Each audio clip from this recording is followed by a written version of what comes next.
السلام علیکم ناظرین، آئیے جانتے ہیں کہ جو انسان نیکوکار ہو، جس نے اپنی زندگی میں بہت اچھے کام کیے ہوں، تو اس کے مرنے کے بعد اس کے ساتھ کیا ہوتا ہے۔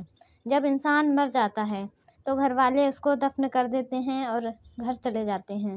اس کے بعد اس کے قبر میں منکر و نکیر آتے ہیں سوال و جواب کے لیے، اور اس سے سوال و جواب شروع کرنے سے پہلے سورج غروب ہوتا ہوا دکھائی دیتا ہے، اور پھر وہ نیکوکار شخص کہتا ہے کہ اے فرشتوں رک جاؤ، تھوڑی مہلت دے دو، عصر کا وقت گزرتا جا رہا ہے، میں اپنے رب کی عبادت کر لوں، عصر کا وقت گزرتا جا رہا ہے، میں عصر کی نماز پڑھ لوں۔ فرشتے کہیں گے کہ بس اب نماز کا سلسلہ ختم، یہ دنیا ہی تک تھا، اب لہٰذا تم بیٹھو اور سوال کا جواب دو۔ پھر وہ کہے گا تب ٹھیک ہے، تب وہ بیٹھے گا اور کہے گا کہ فرشتوں پوچھو کیا سوال ہے۔ پھر وہ فرشتے پوچھیں گے، اس روح سے پہلا سوال پوچھیں گے من ربک، تمہارا رب کون ہے؟ وہ کہے گا میرا رب اللہ ہے۔ پھر دوسرا سوال پوچھیں گے ما دینک، تمہارا دین کیا ہے، تم کس دین پر تھے دنیا میں؟ پھر وہ کہے گا میرا دین اسلام ہے۔ پھر پوچھیں گے تیسرا سوال کہ من نبیک، تمہارے نبی کون تھے؟ وہ کہے گا میرے نبی محمد صلی اللہ علیہ وسلم تھے۔ یاد رکھیے، یہ وہی جواب دے پائے گا، ان تینوں سوالوں کے جواب وہی شخص دے پائے گا جو نیکوکار ہو، جس نے اپنی پوری زندگی اپنے رب کی عبادت کی اور جس نے اپنے اسلام کے مذہب کو قائم رکھا، اس پر ثابت قدم رہا، اور جس نے اپنے نبی کی احکام کو، ان کے طور طریقوں کو، ان کی سنتوں کو مانا، اس پر عمل کیا، تو وہ روح تینوں سوالوں کے جواب دے لے گی۔ اور فرشتے حیرت سے پوچھیں گے کہ تمہیں ان تینوں سوالات کے جواب کہاں سے پتہ چلے؟ تو پھر وہ کہے گا میں نے اپنے رب کی کتاب پڑھی، اسے جانا، اسے سمجھا، اس کی سنتوں پر عمل کیا، اور ان تینوں سوالات کے جواب اسی میں لکھے تھے، اس لیے مجھے پتہ ہے۔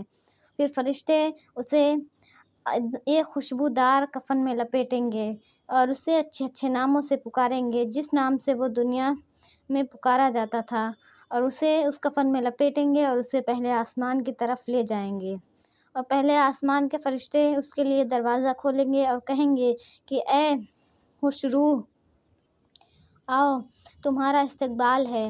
اور ایسا کرتے کرتے وہ 7ویں آسمان تک جائیں گے، اور 7ویں آسمان پر جانے کے بعد ان کا رب انہیں کہے گا کہ اے فرشتوں، اس میرے بندے کو، اس میرے اچھے بندے کو اسی جگہ پر ڈال دو، میں اسے دوبارہ وہیں سے اٹھاؤں گا۔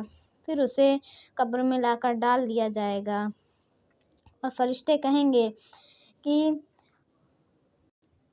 اے روح، اب تم اطمینان سے بیٹھو اور آرام کرو، اور اس کے لیے ایک کھڑکی کھولی جائے گی جو جہنم دکھائی جائے گی، اور فرشتے کہیں گے کہ تیرے رب نے تجھے اس سے بچا لیا، تو اس سے محفوظ ہو گیا، یہ کافروں کا، یہ گنہگاروں کی جگہ ہے جس سے تو بچ گیا، اور وہ اپنے رب کا شکریہ ادا کرے گا۔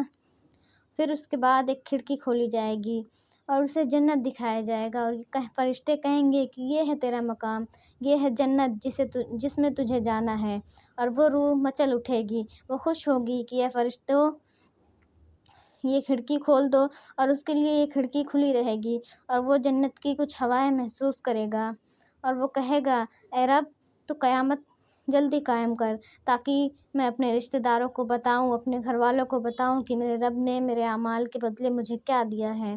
وہ جنت کی کچھ ہوائیں محسوس کرے گا اور ایک لمبی نیند سو جائے گا۔ مجھے معلوم ہے کہ ہر کوئی اس میں جانا پسند کرے گا، لیکن اس کے لیے ضروری ہے میرے رب کی عبادت اور میرے نبی کی سنتوں پر عمل کرنا۔ یہ دونوں کام ہمیں اپنی زندگی میں کبھی نہیں چھوڑنے چاہیے۔